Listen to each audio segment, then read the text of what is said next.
Assalamualaikum warahmatullahi wabarakatuh. Kita lanjutkan ke pencairan gas pada kondisi gas virial. Jadi pada kondisi tekanan yang sangat tinggi, gas itu mampu berubah dari fase gas menjadi fase cair. Ya, sudah kita bahas sebelumnya bahwa ini terjadi misalnya pada LPG, liquid petroleum gas, yang kita pakai sehari-hari. Ya, bahwa jika pada tekanan yang sangat tinggi, gas itu mampu berubah fasenya menjadi fase cair.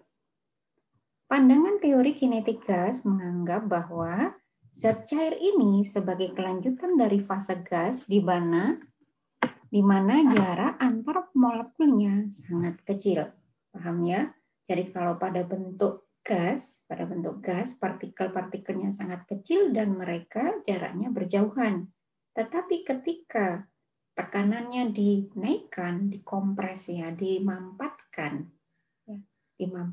volumenya terus-menerus, itu terjadi bila tekanannya sangat tinggi, maka gas pun akan berubah menjadi fase cair. Gerakan pada molekulnya pada fase cair ini masih bebas, tetapi dia terbatas jika dibandingkan pada fase padat. Ya, kalau fase padat kan nggak bisa bergerak lagi. Kalau fase cair, dia masih bisa bergerak. Zat cair memiliki volume tertentu, tetapi tidak memiliki bentuk tertentu. Dia menyesuaikan bentuk wadahnya. Hal ini dikarenakan harga kerapatannya yang lebih tinggi dibandingkan cair menyatakan bahwa molekul-molekulnya lebih rapat.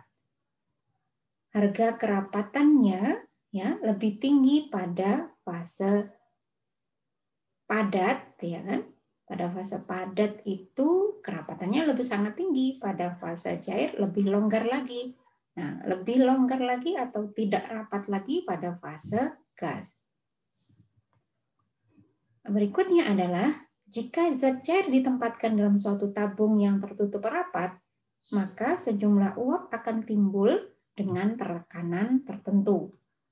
Jadi kalau gas dimasukkan dalam suatu wadah yang tertutup rapat, nah kemudian dimampatkan, dia akan berubah menjadi bentuk cair, ya, fasenya menjadi cair. Tetapi pada tekanan tertentu ada sebagian yang fase cair tadi itu berubah menjadi fase uap. Itu wajar ya.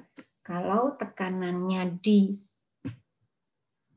dinaikkan dari fase padat berubah fase cair, tetapi dalam kondisi cair tadi itu ada sebagian yang berubah menjadi uap atau fase gas.